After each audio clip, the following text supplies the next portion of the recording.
Welcome, everybody, to Too Legit to Crit, a tabletop role-playing podcast hosted by two guys who get nearly as excited for TTRPGs as the Wizards of the Coast execs do during their annual puppy punching retreat. Really? Really? What do we just say about watching what we say? But it's the Wizards of the Coast execs. They're like the worst human beings. Yeah, it doesn't count. It's accurate, but all right. I mean, to be fair, I could have gone a lot worse than puppy punching. You could have. So yeah, restraint was shown. I'll give you that. You did not see the drafts that didn't make it. I don't want to see the drafts that didn't make it because I see the drafts that do make it. I'll send you the drafts that did make it. They were good. God. Okay. Oh my God.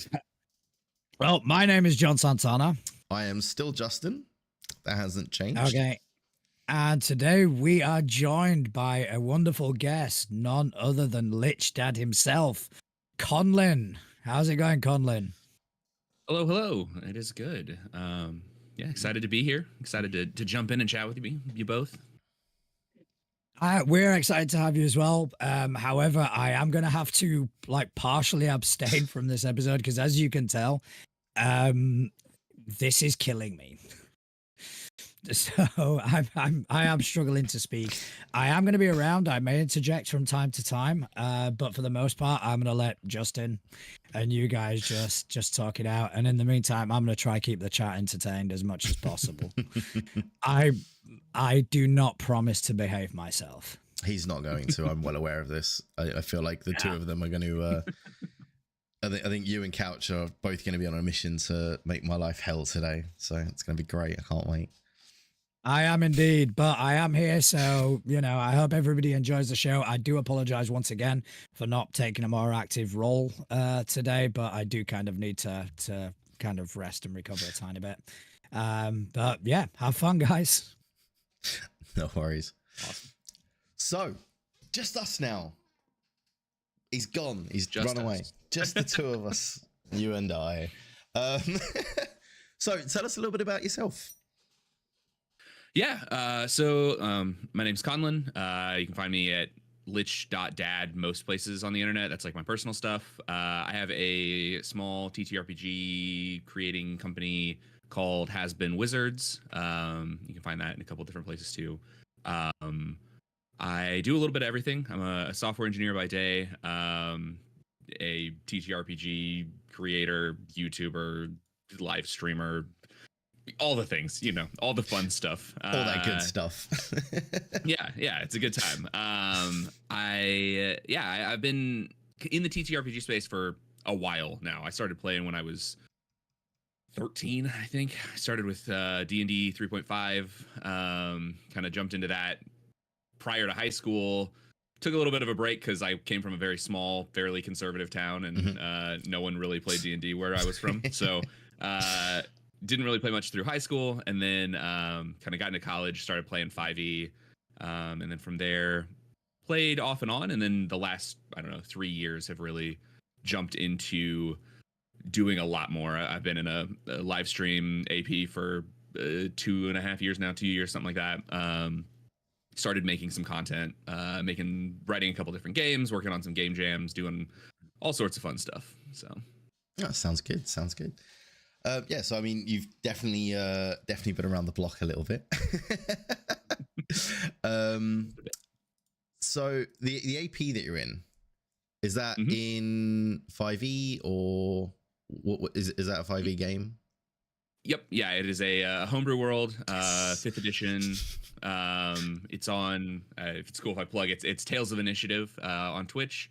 We play every Wednesday. The game I'm in, we have a couple games on the Tales channel. The game I'm in is called Sunset Over Vengalia. It's a high fantasy kind of standard D&D homebrew world with lots of gods and devils stuff playing in. That's kind of the main theme of the game. So See, that makes me very happy because I don't normally get to talk about 5e a lot here because somebody else on the show doesn't like 5e. So today we get to talk about 5e and I'm happy. Let's do it. I'm in.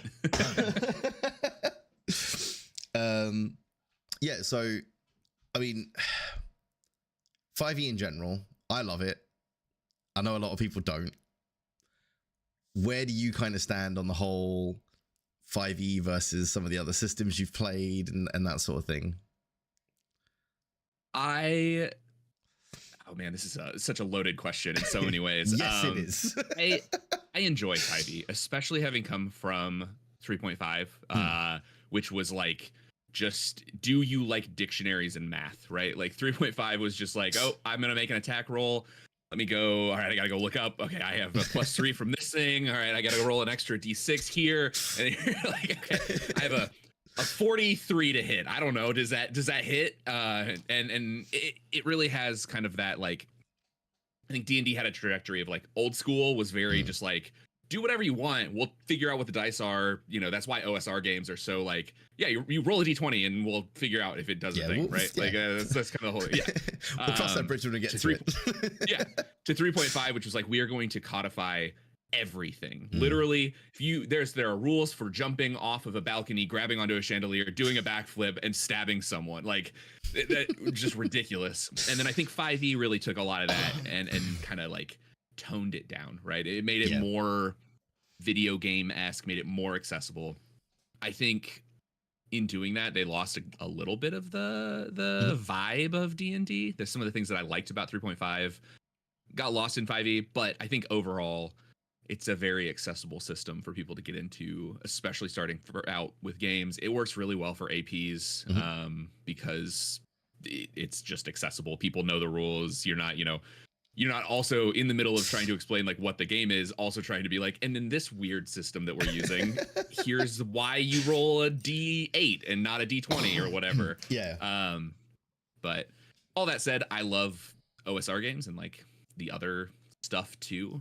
But 5e is definitely a powerhouse in the TTRPG space. Yeah, I mean, for me, I kind of I started out playing Pathfinder, which obviously was essentially 3.5 part 2. Yep. And yeah, I kind of ran into the same thing where it was, it got to a point where you were rolling so many dice that it felt like you needed like a degree in maths just to figure out whether you could attack something or not half the time. And then I got introduced to 5e at a local club that we had that do like TTRPGs and all that sort of thing. I thought I'd give 5e a try there, and it's so straightforward, and there's no like insane power creep that happens either, which I really liked, because that was one of the things that, like, Pathfinder, by the time you hit 6th level, you're rolling 20 dice to hit, and that just doesn't happen in 5e, and I quite like that. And like I say, it does make it, especially for things like streaming an AP or something like that, it is a lot easier because you're not seeing one person roll 50 dice and another person roll 3 and going, well, hang on a minute. The only time that really happens is when the rogue is attacking because they've got all their fucking sneak attack dice. Yes, yeah. Yeah, I think 5e is very interesting, kind of just across the board. Like, it feels like a system that you can really like master. That like, yeah, for the most part, if you learn the rules, if you read the DMG, you read the player's handbook, like you're gonna have a pretty good grasp on how the game plays. Whereas with a lot of previous games, 3.5 Pathfinder, I think very similarly, like you might master your class. You might be like, I'm really good at playing rogue because I've played it enough that I understand the 40,000 rules that come into this thing.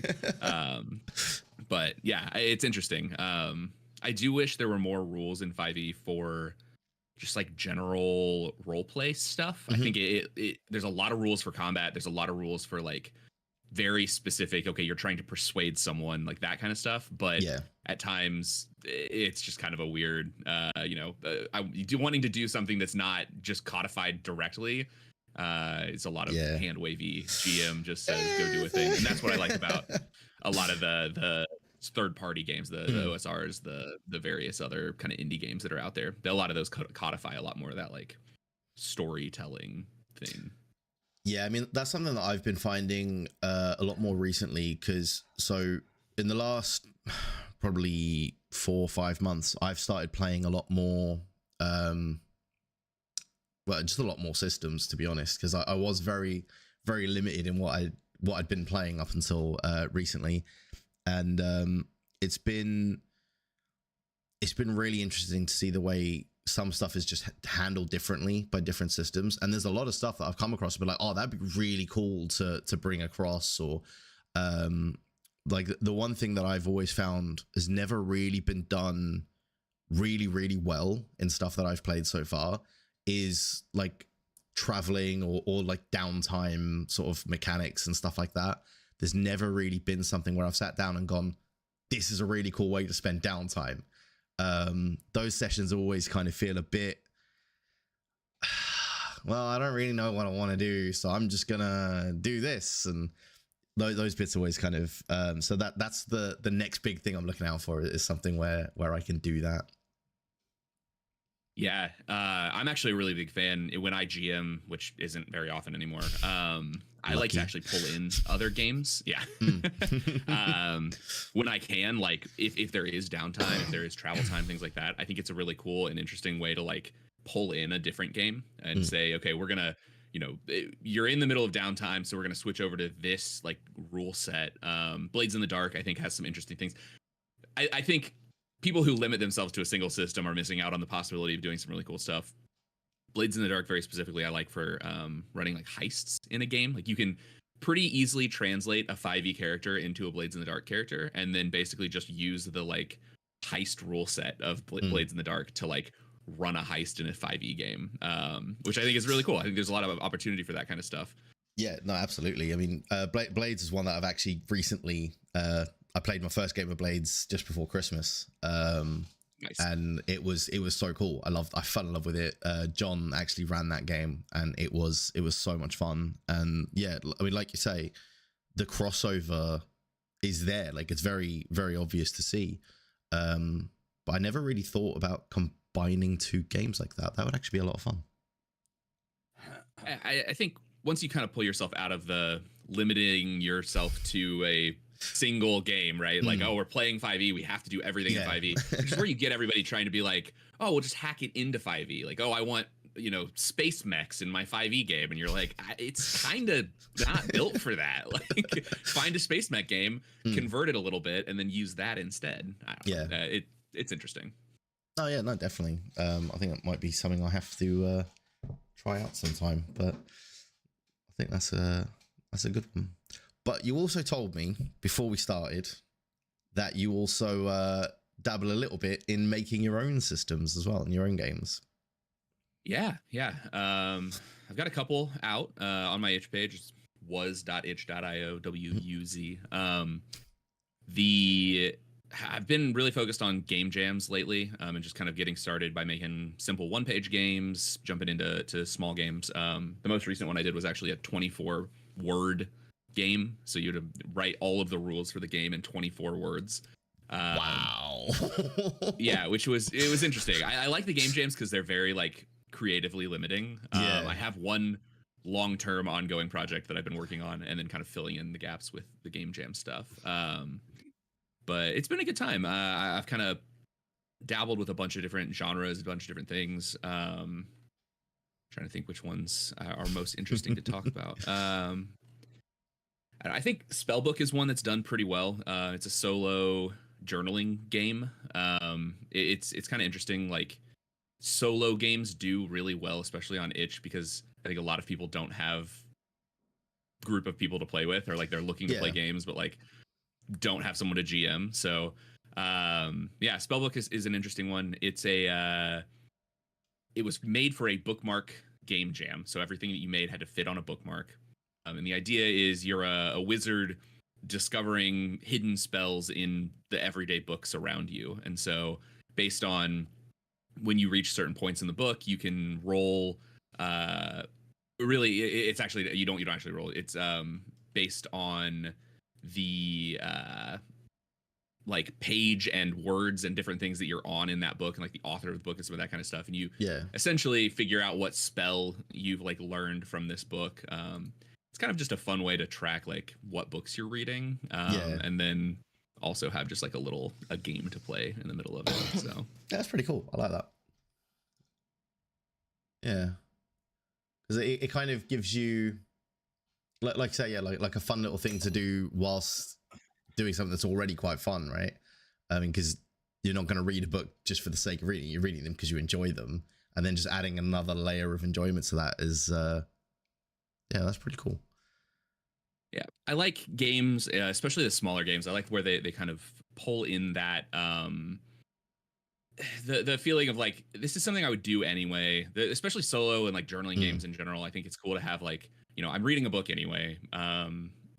Let me, have a little bit of a thing to just keep track. It's a fun way to have a journal that's not just, I read this book and I got to this page. Like you can, sit down and really say, you go through your history and your spell book and be like, this is, the books I read last year. This is whatever other thing.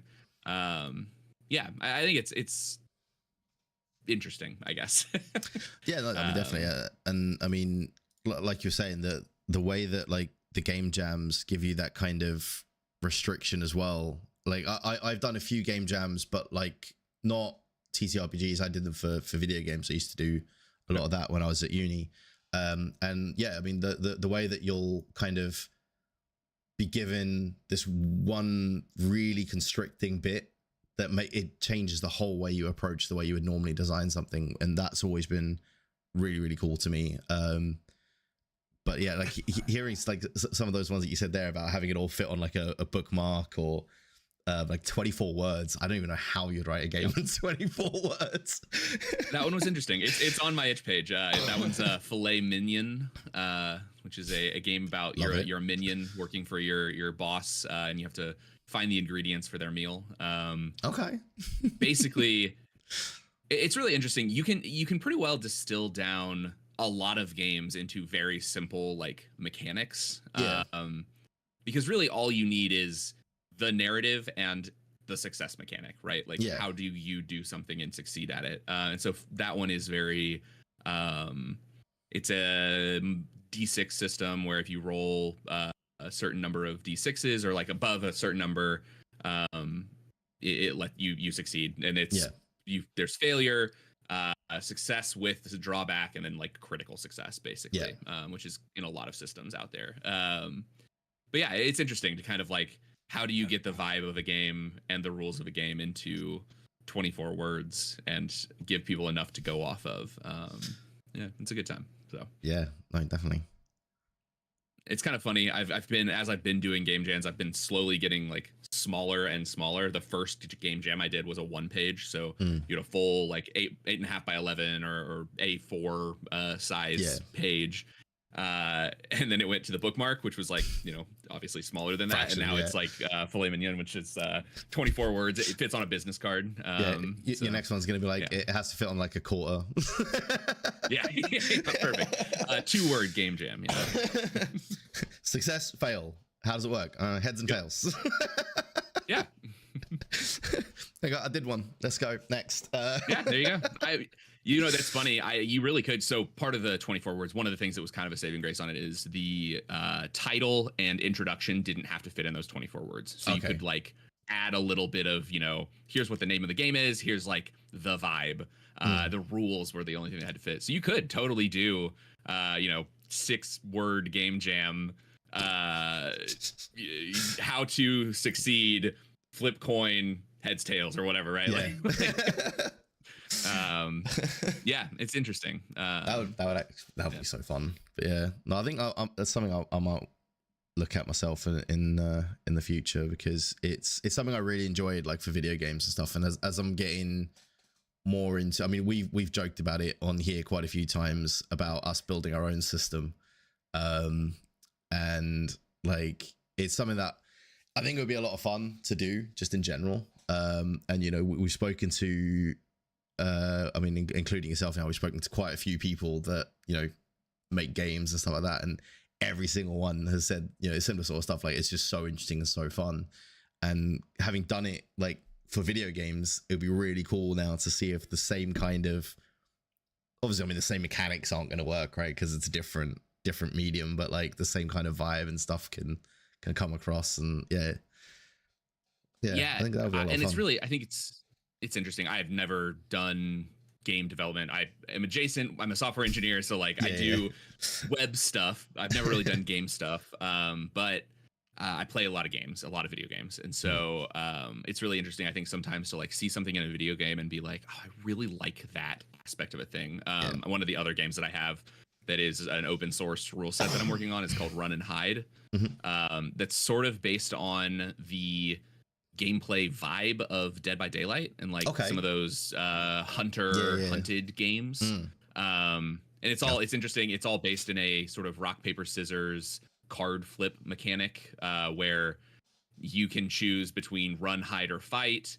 The predator can choose between slay, search, or chase, I think, something like that. And then like depending on how they match up, you either get away or you take a failure, basically. And so it's the whole vibe of the game is basically okay, you are being chased by something that is much stronger than you, which is a thing. And I think that was an interesting one for me because the Dead by Daylight was kind of the inspiration, but then it also kind of came from like, it's really hard past level 3 in 5e to really make something that feels like there's stakes. Like, it's hard to just be like, okay, you need to run from this thing. Like, it's going to kill you. You don't have a chance of hurting it. Like, because of I think 5e just really pushes towards that combat mechanic, right? Everything is codified into combat. And so I wanted a game that was very like, very asymmetric, felt like, you know, the Predator movies or like a ghost hunting, like, you know, that kind of movie or something like that, where it's like, this thing is gonna kill you if it catches you. You don't have a chance here. You have to do something. And so even like the fight mechanic is like, if you play fight and it plays chase or something else, I can't remember exactly how it all shakes down. It's all in the rules. Like it's not that you're attacking it and like hurting it. You are pushing it over or shoving a cabinet on it so that you can get away. Or like in Dead by Daylight, putting the like pallet down to No, I mean I've played a lot of Dead by Daylight. Nice, there you go. But yeah, no, like you're saying, I mean that feeling as well, like when you're playing as a survivor in Dead by Daylight, like your heart is going. And you're right, like in 5e, it's really hard to get that same vibe once you get past sort of, you know, once you start getting into your subclasses, because especially like if you throw something at them that is so hard they can't deal with it, it'll kill them all in one round. And if it can't kill them all in one round, they'll find a way to beat it. So yeah, I think it's it's really cool to like you say, bring stuff from video games into this space as well. I mean, one of the things that I've been trying to do is bring like raids and stuff from some of the MMOs that I play, bring them and like their fight mechanics into like a dungeon type thing. So the one I've been working on lately, or I say lately for a while now, is from old school RuneScape, the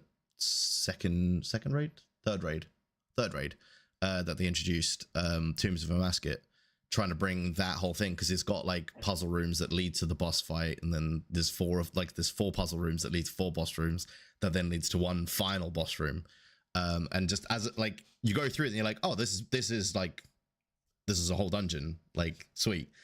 So trying to like bring those across and make the mechanics from the raid work in a tabletop setting it's been really, really cool and really, really fun. So yeah, it's definitely something that I would like to do more of, I reckon. Yeah, there's so many lessons. You know, level design in a video game is basically the same as dungeon design in a TTRPG, and so I think there's so many cool things. The Zelda dungeons, every Zelda game, but especially like Ocarina of Time and Majora's Mask, like the dungeons and like puzzles and things in those games have always been a big inspiration for me in dungeon design, because I just love the like, it's linear but like somewhat non-linear depending on how you want to approach it. You got to have certain gear. I don't know, that's all always really fun. Yeah. Yeah, like, definitely. I mean, like I've always used things like I say. I mean, for me, it was I used a lot of Uncharted puzzles. Because like going through that, you get those rooms where it's like you got to pull that lever, which drops that rock down, which and like getting those kind of rooms and then building them out and being like, right, this is the puzzle. Have fun, guys, and then watching them try and figure it out. And then you always get like one player who's played the game and like clocks it. It's like, I know this one. So for that guy, I always add a twist. Yeah, there you go. That's the way to do it, right? I always love the memes where it's like, you know, party has spent 8 hours trying to solve this puzzle. DM is like holding the like children's book of puzzles. Yeah. It's like yeah. puzzles for 4-year-olds, and it's like, okay, well, this is taking you so long to solve. I've been on both ends of that. Yep, it's a good time. Yeah. Oh yeah, no, that's always fun. Yeah. Yeah. I mean, so what would you say of like the games that you've like created and stuff like that? What would you say is your favorite and the one you're most proud of? Ooh, that was a really interesting question. So I guess things that are finished. One of my favorites, and this one didn't do super well. It's one of the one-page Game Jam ones. The design ended up kind of just looking like a restaurant menu. But I thought it was a fun idea. It's called Tongues.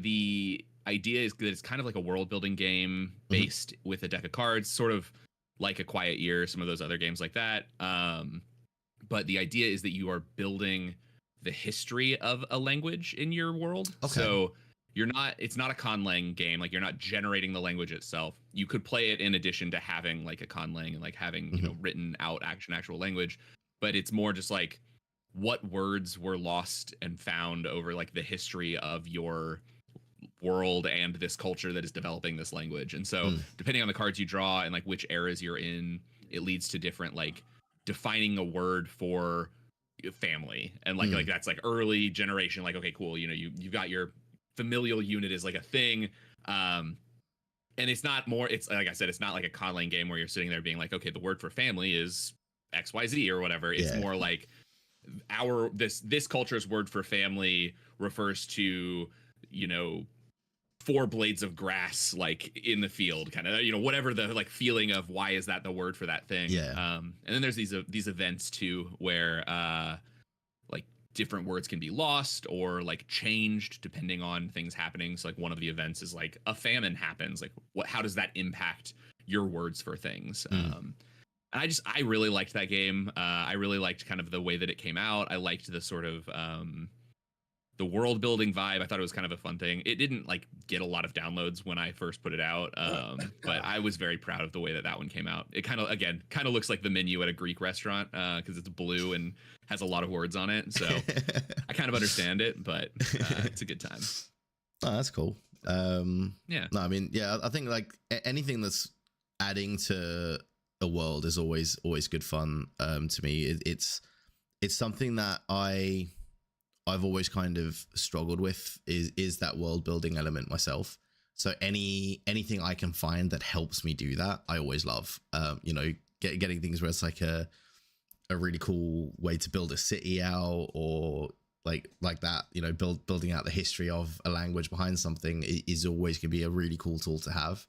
Because it could also lead you to then using, you know, what you've created with that in a game that you're doing somewhere else, because you could use it for like the history of Elvish in your world or whatever, right?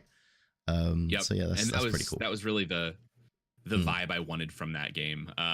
It's something I've always wanted to run, a streamed game that started from scratch. So no world, no plot, no concept of anything there, and like started out playing with a bunch of, you know, pick up a Quiet Year, pick up a couple other things, pick up like some world building games. There are like literally continent building games out there that you can run with like groups.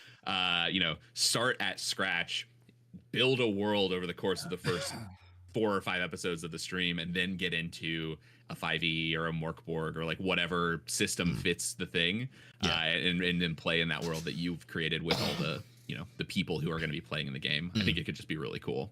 Yeah, no, definitely. I think that would be a lot of fun. And I think as well, like for what you're saying there about having it like be a streamed thing as well, that would be a really cool thing, because it would, everybody that's watching has the same level of knowledge of the world as it's growing as well. There's no coming to something and then going, well, I have no idea what's happening in that world because I've never played in that space. Like it's a completely new thing, and that's really, really cool. And yeah, I've also played with. Oh yeah, I've also played with the idea. Oh yeah, go ahead. Go for it. I was just gonna say, like, I think it would also help like the players get a lot more invested in the homebrew element of the world because they help build it as well.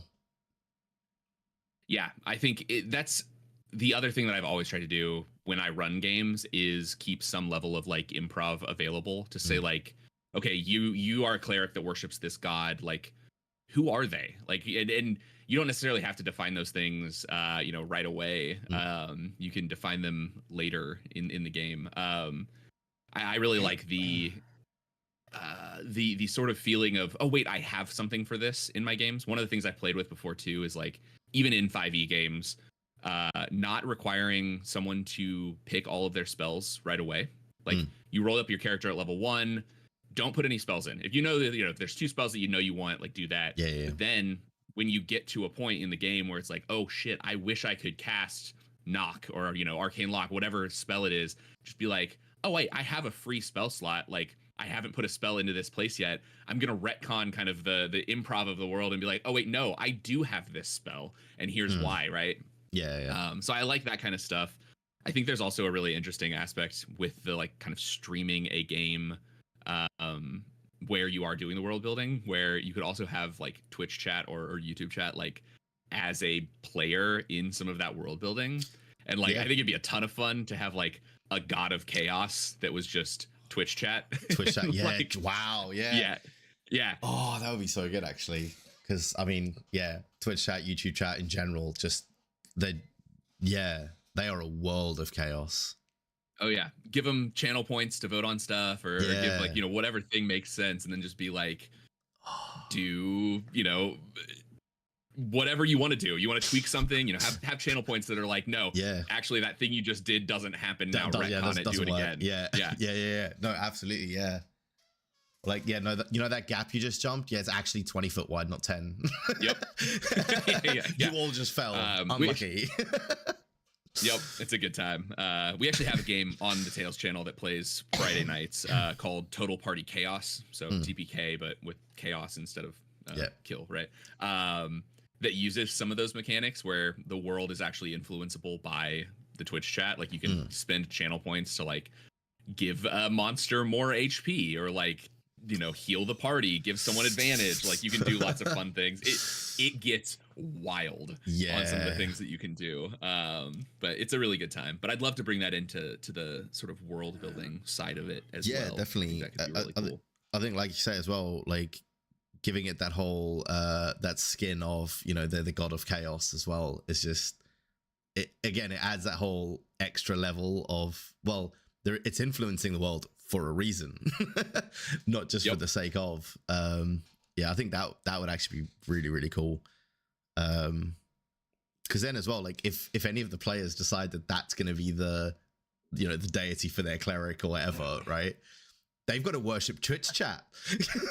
yeah, that's true. You got to make Twitch chat happy. Yeah, you got to make Twitch chat happy, which That's awesome. Oh, yeah, that would be so much fun to play as well.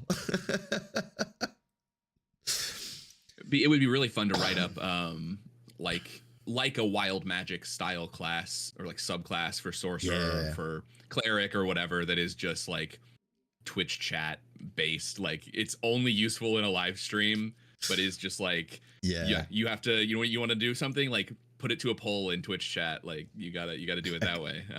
Cleric of Chaos. Yeah. Oh, that would be so fun. I like it. It'd be really interesting. I might dig into this a little bit. I might write some subclasses that are all we might have to have based. a chat after this. Yeah.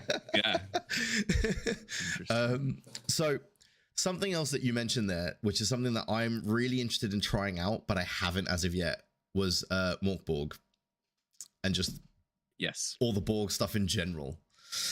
Yeah. So Tell I me more. am a massive fan of the Borg games. There's a bunch of them. I'm actually working on one of the other games. The long-term running project that I have right now is a space-based Mork Borg hack or compatible game. There are a couple of those that already exist, but all of them are different in various ways. The nice thing about sci-fi and space is that like you have everything from Dune to like the Foundation, right? Like it's like it's a wide arc of so yeah, the board games are really interesting. I think they are, in my opinion, like the perfect distillation of OSR into a like single rule set. They don't do anything super complicated. They're very much more based in the idea like a lot of the items that you'll get when you roll up a character in Mork Borg don't have a use. It's not like you have a torch that lets you do this mechanical thing in the game. It's like you have flint and steel. If you can figure out a way to light a fire, like your GM will tell you if that succeeds or fails. Yeah. In the game that I'm working on, there's one thing you can roll that's like you just have a bag of strange silver balls. They're like ball bearings basically, but they're just silver and you don't know where they came from. You don't know what they are. They don't actually have a mechanical purpose, but I had one of the games that in one of the playtest games that I ran of it, one of the characters rolled that and then a can of Vodka, which was like a vodka alcohol with caffeine in it kind of thing that had been like created for the game. And like, she was like, can I put the strange space balls in the alcohol and make some kind of weird space Molotov cocktail? And I was like, yeah, I don't know what this is going to do, but sure, we'll see what happens. And it ended up like she created a new weapon and I had to like on the fly be like, that's a D8 damage, I guess. I don't know. Like, but that's what I love about the board games so much is they're all very like vibe heavy and not rules heavy. So it is all just like, yeah. And you know what? That's a great idea. You absolutely can do that. And instead of, 5e kind of game where you have to then sit down and be like, okay, it's going to be in Tasha's where those rules are. Let me go find, okay. Or just be like, oh yeah, there's no rules for this. I don't know. I guess roll an attack. Yeah. They're really cool. That sounds good. Yeah. Because I think we covered one that I really want to play just because I was a huge fan of the cartoons growing up, but it was Duck Borg, which is the I really want to play it purely because like I had the song stuck in my head for weeks after we did that episode as well. But I really want to play that one. That's one I haven't actually dug into. I have almost all the other Borg games, but I need to get Duck Borg and actually like sit down and look at the rules. Yeah. So it's a lot of fun too. I think. I was just gonna say, like, if somebody is gonna get into Borg, what would you say is like the best one to like start with going into Borg, seeing as you've got all of them? That's a good question. So much of it really has to do with like what setting you want to play in. So Mork Borg is, dark fantasy. Death in Space is very like near space age space travel kind of thing. Like it's not very I don't know what it's space. It's space, but it's not like high sci-fi. It's not like Dune or like Star Wars or Star Trek even. It's like you're flying around in basically NASA space shuttles. Good luck surviving. I personally think that Cyborg is the best like encapsulation of the Borg rules. It's the same people who made Mork Borg. It took a bunch of the things that were somewhat confusing about Mork Borg, where there was like they hadn't really quite nailed how this mechanic works, and kind of updates some of that, and then just really is like I mean I'm a huge fan of cyberpunk stuff, so in general like it's nice to just have a cyberpunk world that's not just CDPR like cyberpunk 2077 style thing. I think Cyborg, if that's the kind of game you want to run, if you want to run a cyberpunk game, is the best like Borg system that exists.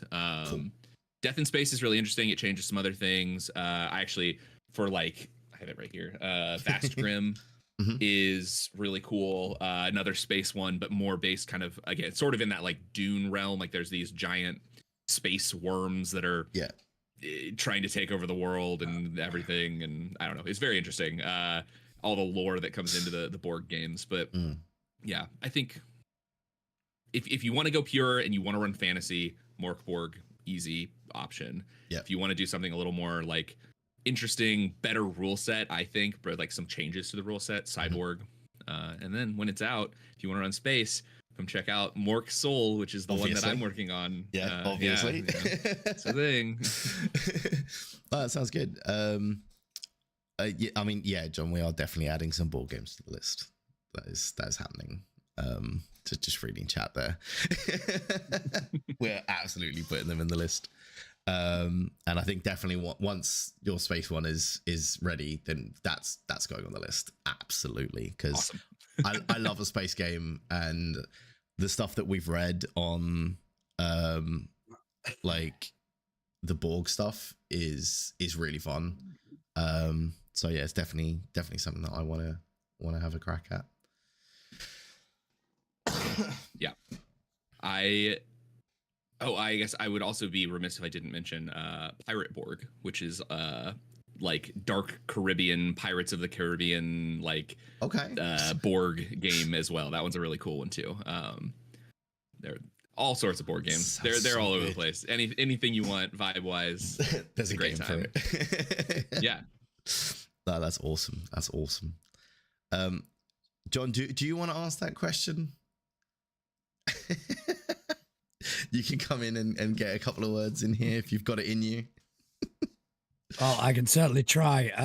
So, Conlin, we are starting a new project now. We're calling it the Crit List, and we basically invite people on to run us through a game. For the most part, like the first couple that we've got are developers and designers that are bringing their own games on, and they're going to introduce us to those games. And I wanted to kind of formally invite you if you wanted to come on and run some Solborg for Justin, myself, and most likely Couch, who's in the chat. That'd be awesome. It actually is like the rules are fairly well defined now. I've run a couple playtests of it, so it's at least at a playtest state. So if you're cool with a game that doesn't have full art and a book, but has most of the we are fine with that. Cool. Definitely. We'll after this, we'll keep in touch, and we'll definitely get something set up. Cool, awesome. Yeah, that'd be fun. Okay, so I now need to go take a lozenge because that hurt. Oh, I'm getting my revenge this week. But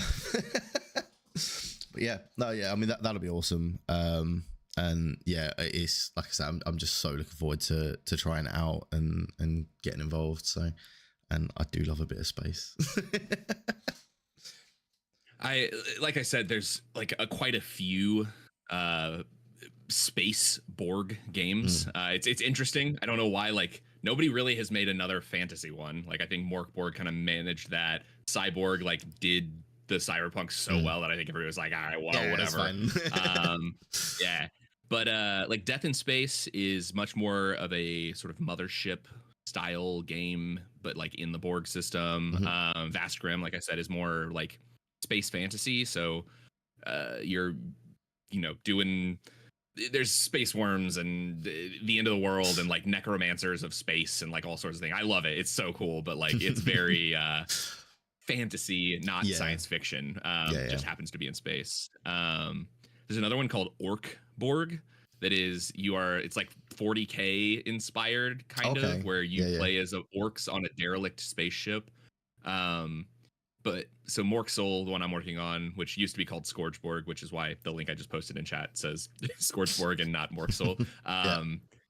One of it started from, none of those games do space combat well.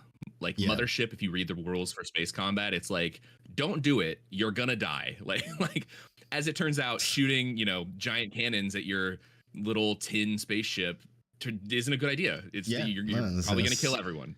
Yeah, it's not a good time. Yeah, and that carries over into Death in Space. Vastgrim also is very just probably shouldn't. Like, you're probably going to be in a bad situation if you try to do space combat. And so I really wanted to focus more so on like the spaceship building mechanics and the like space combat mechanics. So it still feels like a board game. Like, if you get shot down in space, there's a good chance that like your whole crew will die. So you should probably be careful. But there is an actual like there's shield, like spaceships have shields, and like there's some capability of like, you know, actually doing space combat in that way. And that's what a lot of the rule system sort of is based around. So that's cool. It's a fun one. Should be cool. That's something as well that like there was a what was it? It was a TV show I used to watch when I was younger that had a lot of that kind of like ship to ship combat in space. That was always really cool. And like most of the space games that I've played in sort of the TTRPG, again, like you're saying, all combat is kind of you probably shouldn't. Because, you know, I've played like a lot of Stars Without Number, stuff like that, where it's literally a case of if you get into combat, you're going to die. It's just a matter of how. And having something where you can kind of have those, you know, little skirmishes in the ship and stuff like that, that'll be really cool. So yeah, I'm definitely looking forward to giving that a try. And it's also, I think, the other realm of like those kinds of games are like Starfinder or Traveler or like some of those other more 5e-esque games where now you've got space combat that's like super well codified, and like you lose out. One of my favorite things about the board games in general is like the GM hardly ever rolls. So like as a GM, you're not rolling to attack somebody. The players are rolling to defend. So there's like not very many GM rolls outside of, you know, some random chance things or like rolling on tables. And that, you know, space combat, I think, is especially when you have like, okay, this spaceship has every player in it. Now the round is like the captain does a thing, the pilot does a thing, the gunner does a thing. Like you get this like ridiculous sort of like roll through of just like, okay, but we're all still in the same ship. Like this is going to take forever. Yeah. Like I think Starfinder runs into that. I think some of the other ones run into that kind of thing. So it's interesting. I tried to balance some of that. The you don't mind me talking about mechanics a little bit. Absolutely, go for it. The sort of general mechanic, I really wanted that sort of Star Trek vibe of like, you know, divert all power from shields to engines and we're gonna ram them kind of thing. So it starts out with the captain basically allocating out points to say like, okay, engines get 4 points, shields get 1 point, weapons get 2 points kind of thing. Those points then add D4s into your like roles as the pilot or as the gunner or as those things. So you get kind of that feeling of like the captain's calling the shots, but it's also not the other thing that space games run into a lot is just like, oh, the captain and the pilot are the only ones doing anything in this space combat. Everyone else is sort of just twiddling their thumbs and hoping they don't die.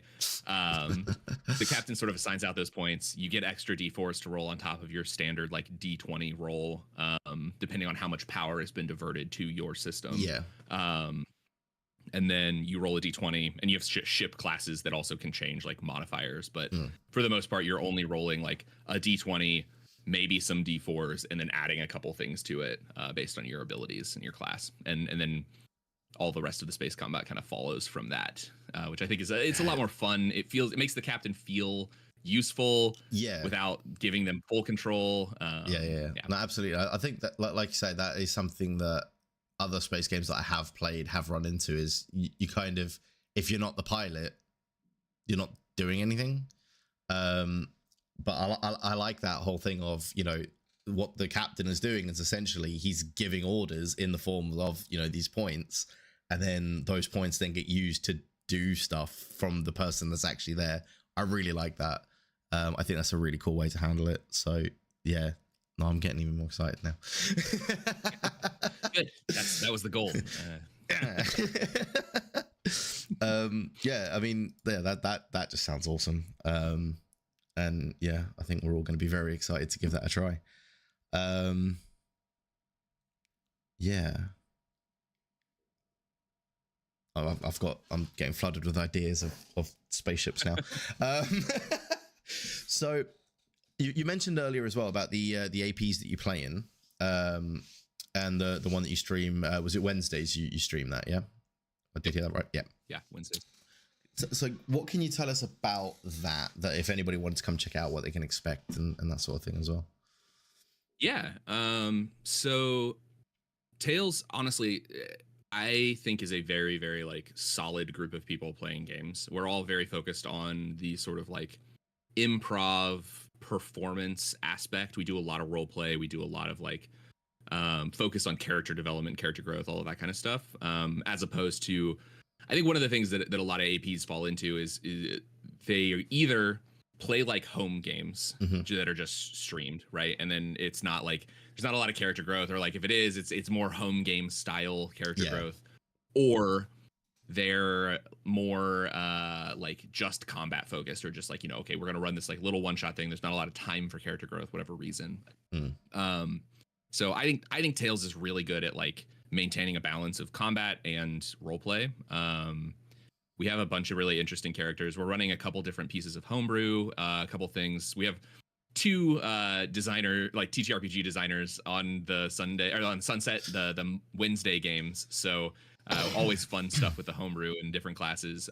One of our players is running a class that they wrote themselves and like developed and has for sale on like I think DM's Guild and a couple other places. So some cool stuff there. The vibe is very it's serious, but we make a lot of jokes, I guess. like we take the game seriously. We're not just sitting there cracking jokes the whole time. But there are a lot of like, you know, fun jokes and we have a good time. It's a lot of fun. I play Chorus, the ranger, who is the worst ranger ever. He's a melee ranger, which is kind of a contradiction. And he's very bad at most of the things that rangers are typically good at. So it's a good time. Yeah. That sounds like every character I've ever played, because I just suck at rolling dice. John, don't you nod your head at me, John. I mean, it's accurate, but yeah, no, dice hate me. When you do like run for us, you'll see. Because I won't just like that's the annoying thing as well. Like I don't just roll nat ones or anything like that. I will just roll under whatever the target is. It can be like a target 5 and I'll roll a 4. Like I'll always just roll under. Nice. I do feel like Justin's characters are conceptually great, but the dice rolls don't reflect the concept. So he'll come up and you know, I've got this, you know, I've got a concept for this character that's basically a grappler. And you know, my grappler. she's gonna grapple everything, and it just the dice rolls to just.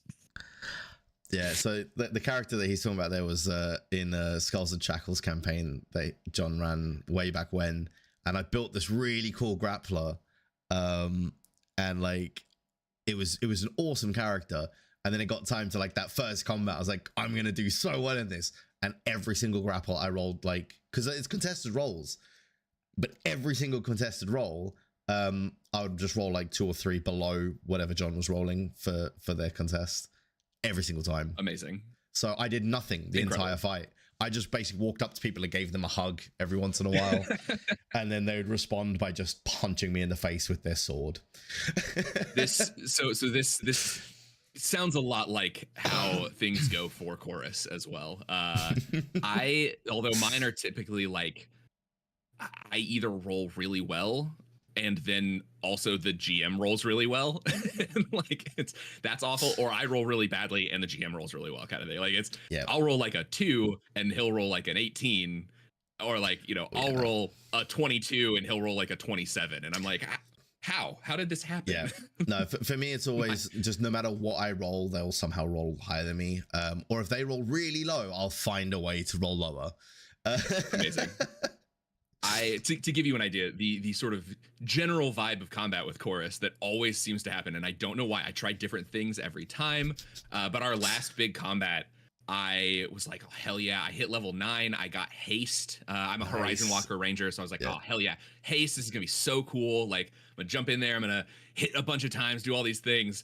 And then it turns out we're fighting fire elementals that just do automatic damage. And so I just failed my concentration check instantly. So like I roll in, I try to do something. I miss 2 swings. Yep. The fire elemental comes up to me, automatic fire damage, immediately fail concentration check. Hasted lethargy, so I can't do anything the next round. Yep. Then I get hit with a massive hit from a wall of fire and a couple other things. Go down.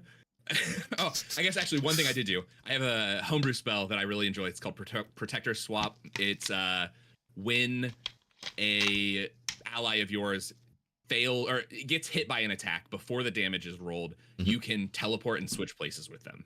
Okay, that's cool. You automatically take the attack. Yeah. And the damage is applied to you with whatever resistances you have, kind of thing. So I did do that. I got through my lethargy round. I was like, oh no, our cleric is about to die. Swap.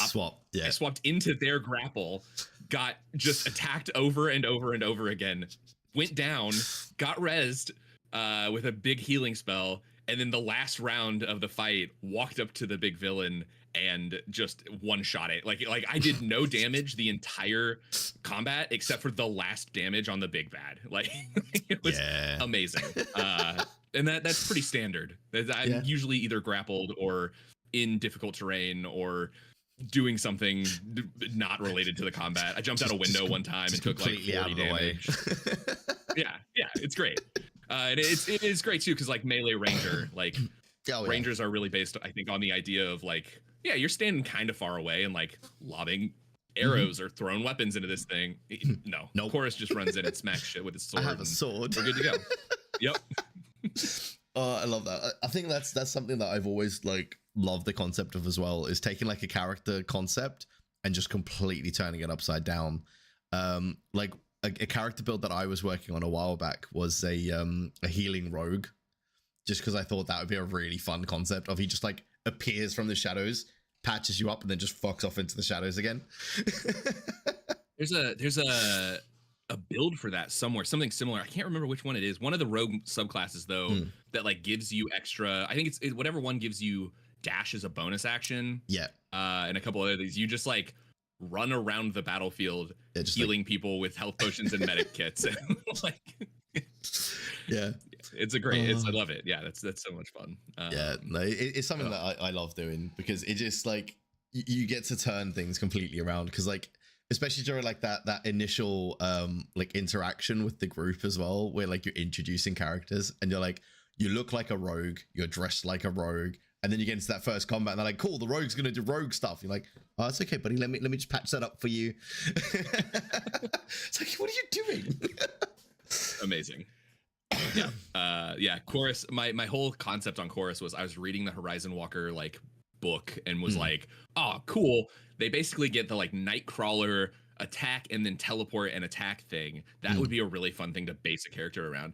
And then I didn't think about the fact that that's level 11. Like it's so far down the line. I had to get all the way to that thing. So we're still not there. We haven't hit it yet. And yeah, it's a good time. He's also classically trained as a paladin was the like backstory. So like his upbringing was like, oh, you're gonna be a paladin of like this god. And he was like, yeah, fuck that, I'm out, and went off and became a ranger. So he's like kind of bad at both things. So, it's great. It's we love it. It's that's awesome. I love that. That's cool. I'm gonna have to check that out, I think. Yeah, come swing by. Wednesdays. It's 5 p.m. my time, which is, I don't know what time that is. EST to GMT. 10. There we go. 10. We also have recaps. Like we have YouTube VODs and Twitch VODs and stuff too. If you ever want to check out one of those. That's awesome. I'll definitely have to check that out. Yeah. John, is there anything else that you would like to add with your lovely ill voice?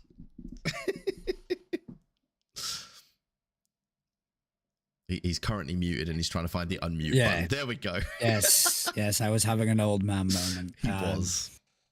So yeah, I'm gonna bring my Dorset tones, and so Conlin, every week we have a few collaborators that send in topics of discussion that we can kind of toss around.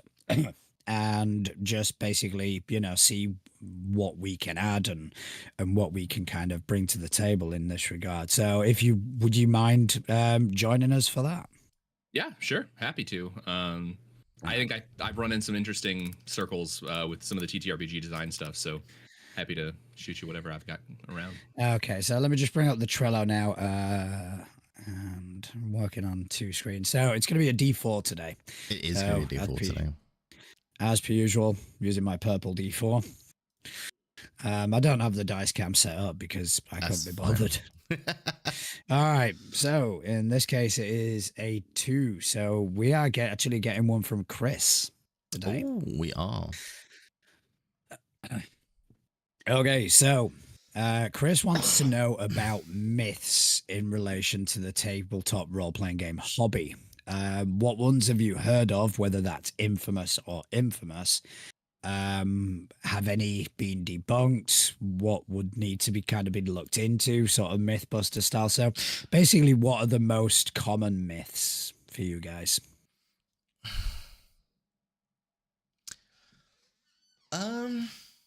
Interesting question. There's a lot around like how some of the spell interactions work, but I think a lot of them, like at this point, especially with 5e, a lot of those like spell interaction myths get sort of addressed on what was Twitter is now, was it now X or whatever the hell it's called, I don't know. A lot of those got kind of debunked on there, but one that is still going strong, and I've even looked at it, and after reading it, I was like, it doesn't work. Is the whole it's like using sanctuary, what's it called? I've got I can't even remember the spells now. There's like a whole set of cleric spells that if you use like these 3 together, you basically become like an unstoppable thing in the middle of combat. And it's just like every single time I see it, I'm like, it doesn't work. But it just keeps like circulating and circulating. And let me just, I've got a character with the spells, which is, I'm just pulling it up now.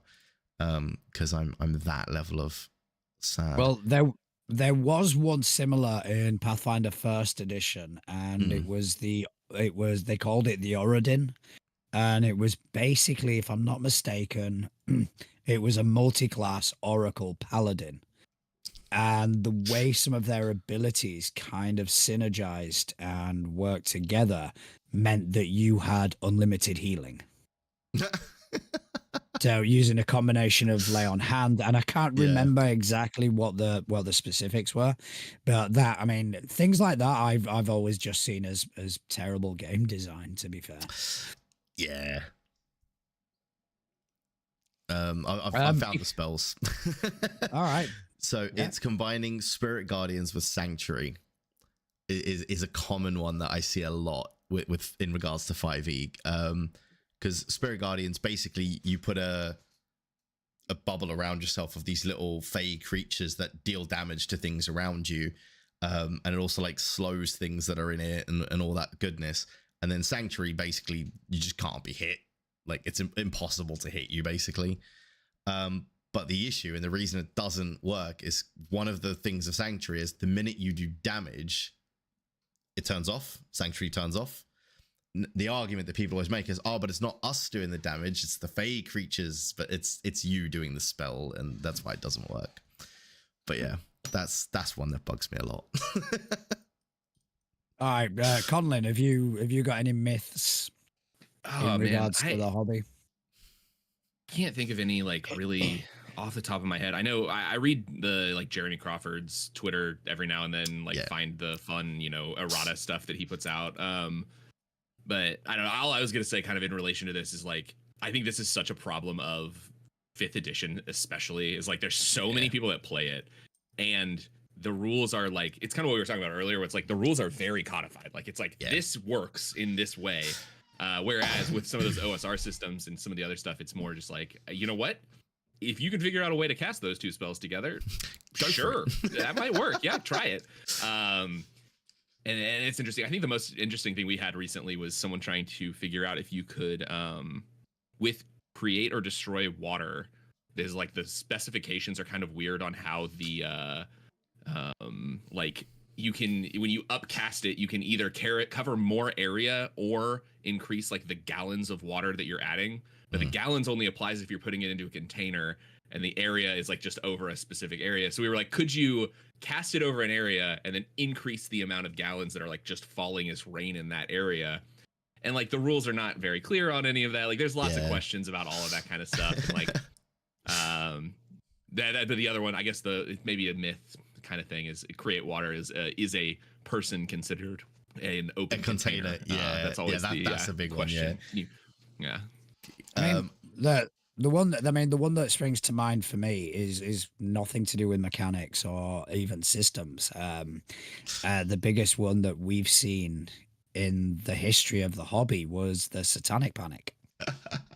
Yeah. You know, we're all raising the devil apparently. I mean, I know I am, but that's nothing to do with separate. Yeah, that's separate. Like, that's just in your spare time. That's just another hobby I've got, you know.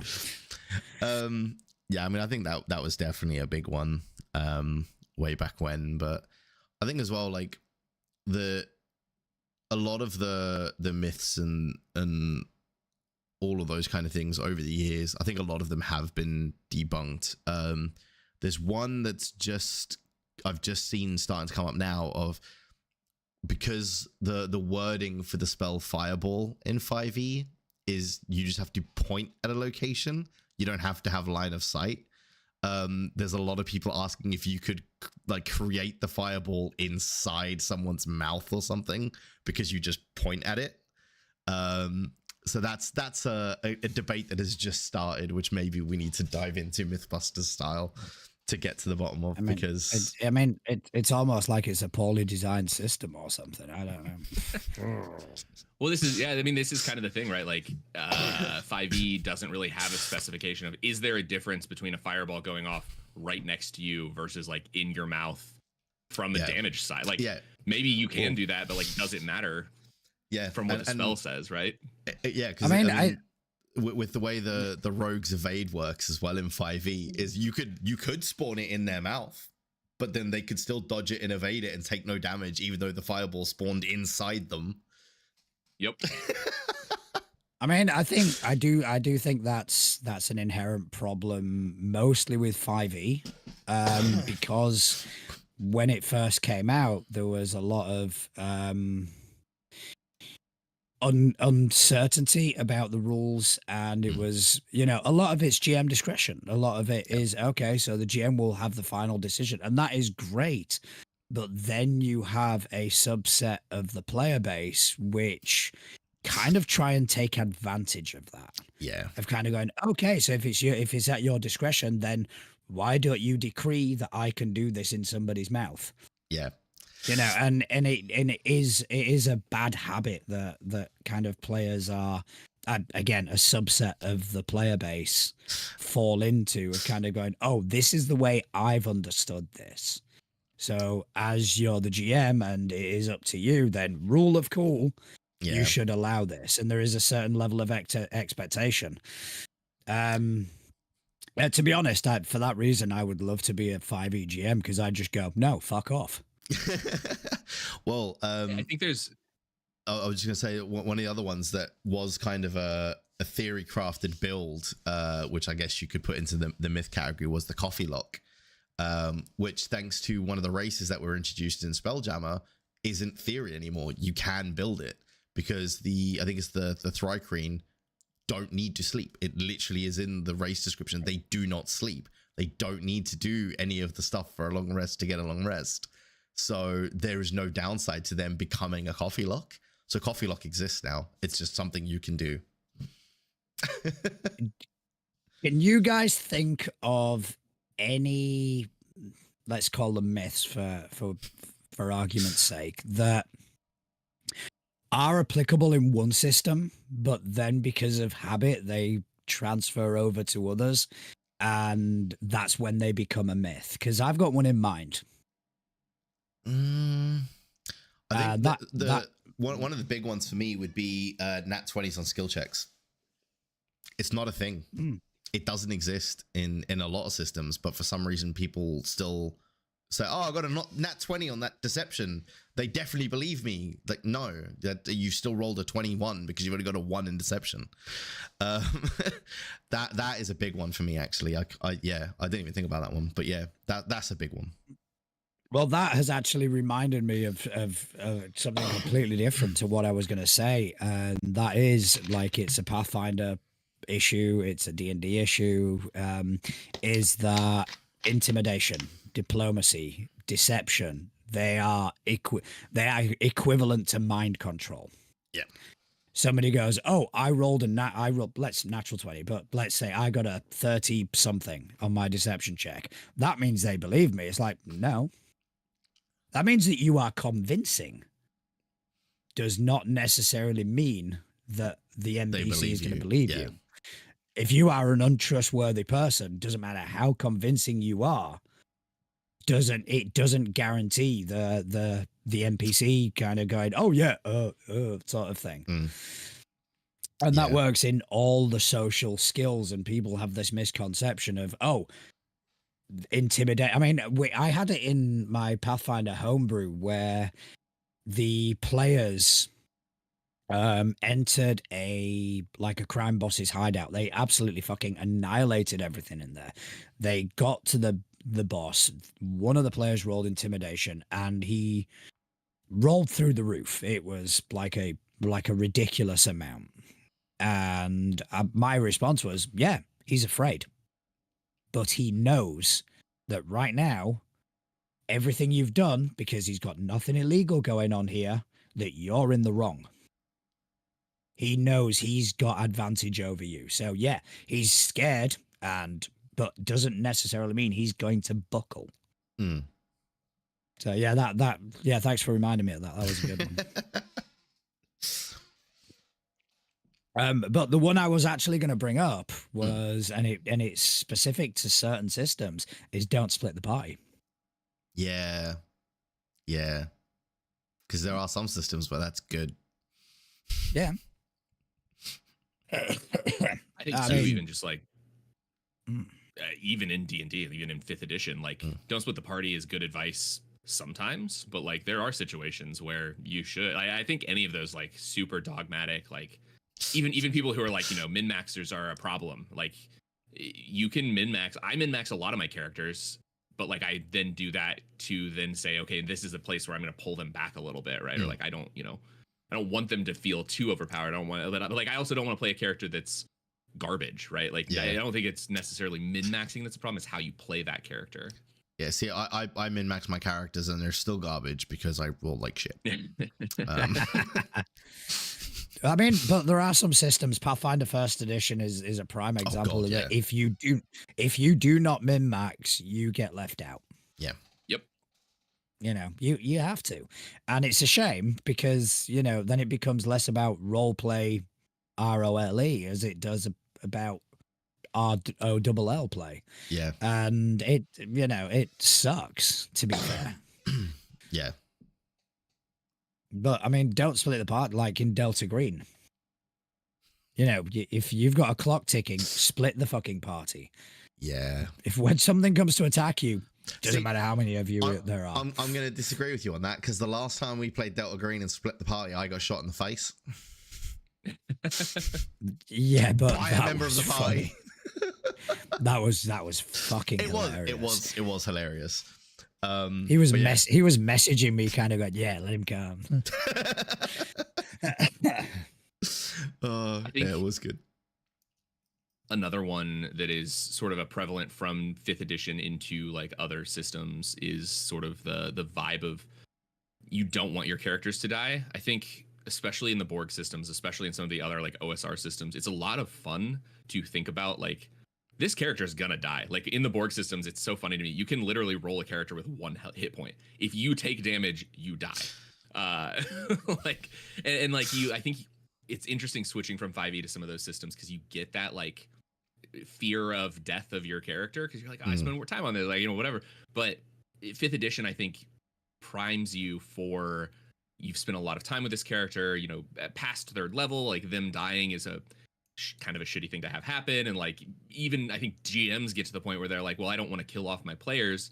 So maybe that's kind of the myth here is like that killing players is a bad thing to do, right? Like, because I think it kind of transfers from 5th edition, which like even there is arguable that that's probably not necessary, into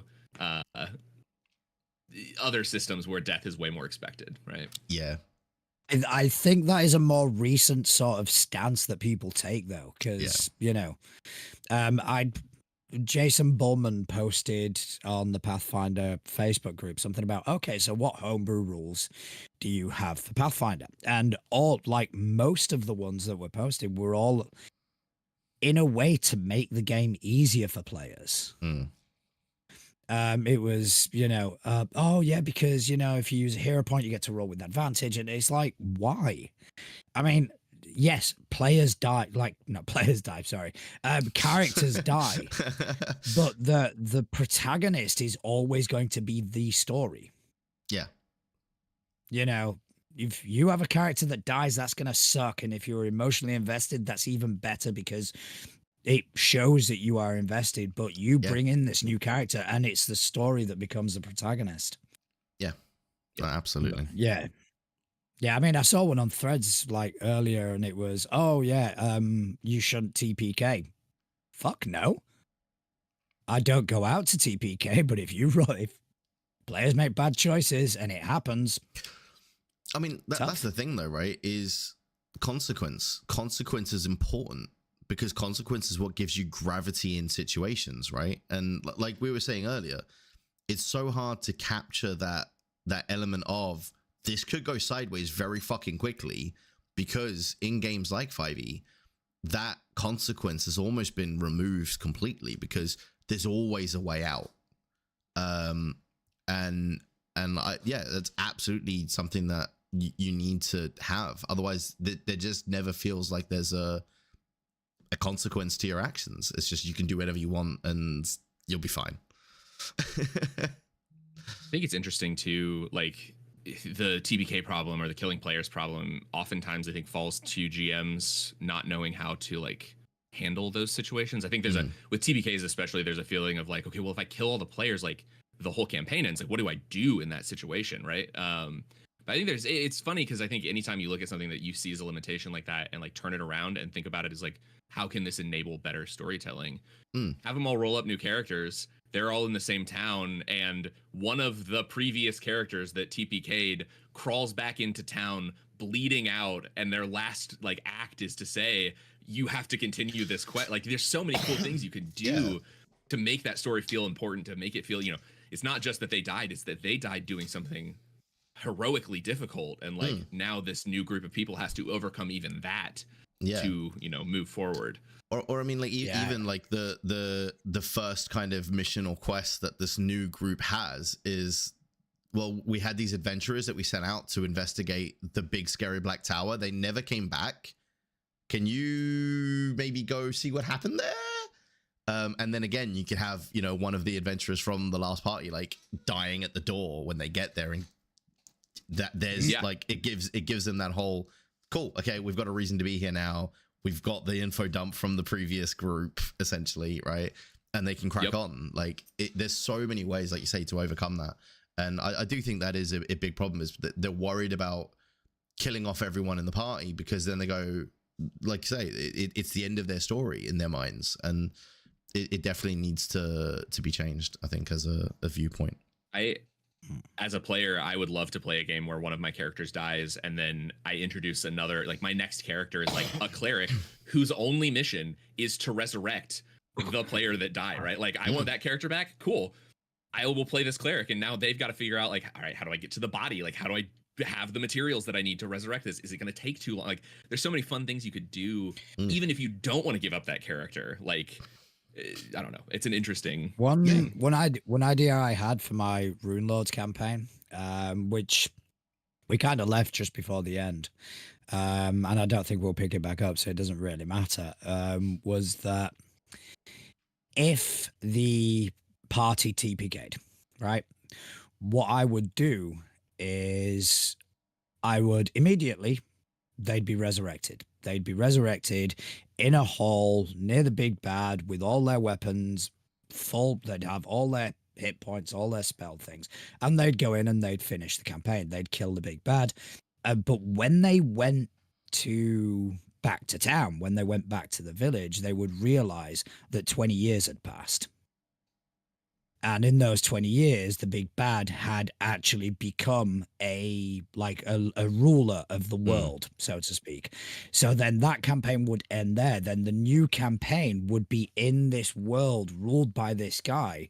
And the whole point would be to resurrect these characters. That would be the ultimate quest. Yeah. So yeah, I had that all mapped out, but yeah, I'll use it for something else. But I think that was a really good topic. So thanks, Chris, for kind of writing that in. Yeah. I think it's almost time for us to start wrapping now. It is indeed. Wrapping up, should I say? I'm not going to start spitting rhymes. You're not going to drop a poker rap on us? I'm not going to with this voice. But first of all, Conlin, thank you ever so much for joining us. It has been great. Sorry I haven't been no worries. Sorry I haven't been as active as I normally have, but Justin's enjoyed talking about 5e without my snide comments. Good. But that just means that I'm gonna get him next week. Yeah, he is. No, it's been an absolute blast. Yeah, it's been a blast talking to you as well, man. I've really enjoyed it. So yeah, absolutely. Thanks for coming on. Do you want to? Thank you so much. Yeah, please carry on. I was just thank you so much for having me. It's been really great. Really good conversations and tons of fun. It's been an absolute pleasure. Do you want to drop some links? Do you want to drop some information about where our listeners and viewers can kind of find your stuff? Yeah. So I am lich.dad kind of everywhere. If you go to lich.dad on the website, that is my personal website. You can find my links to everything. Anywhere that I'm not that, I have Has Been Wizards, which is my TTRPG company. It's wuz.itch.io, and then hasbeenwizards.com. And you can find all my stuff there. You can follow along with the games I'm making. Tales of Initiative is Twitch. I'm all over the place for lots of different things, but yeah, pretty much all the places. All right. And Justin, once again, thank you ever so much for spending some time with me this evening. Can you just tell people whereabouts on the interwebs you're able to be found? Of course. So I'm pretty much everywhere at Justin Accurate TV. And no couch. We're not talking about Winnie the Pooh. Chat. Yeah, so pretty much everywhere, just an Accurate TV, on our Facebook group as well, and yeah, over on the Discord. All right. As for me, you can find me at naturaljuan@dice.camp over on Mastodon. You can also find me as the voice behind nearly everything we do in social media, mostly on Threads at Too Legit to Crit, but we're also on Instagram, on TikTok, Blue Sky. We also have a Facebook group. By all means, come and say hello, come and join us and interact with us there. I want to thank everyone who's been in the chat. It's been nice for a change for me to actually be in there and interacting a tiny bit more. But if you like what you hear, if you like what you see, give us a rating, give us a subscribe, tell your friends about us, because we want to grow with this community and we want to kind of help bring people up with us as we do. And most importantly, thank you to every one of you who have spent some of their valuable time just listening to us waffle on about tabletop role-playing games. Thank you very much. Good night. See you later, everyone.